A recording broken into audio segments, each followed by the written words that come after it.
పోనీల విశాల్, కావేరీ విషయంలో మనం ప్లాన్ తప్పినా స్నేహని కావేరీకి వాళ్ళ ఇంటికి పూర్తిగా దూరం చేయబోతున్నాం.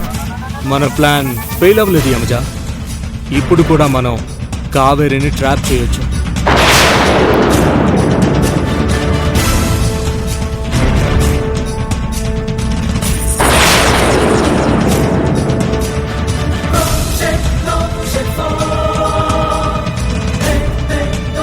అర్థమైందా?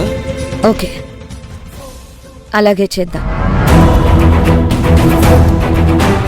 కావేరి, నువ్వు నా దారికి ఎలా రావో నేను చూస్తాను.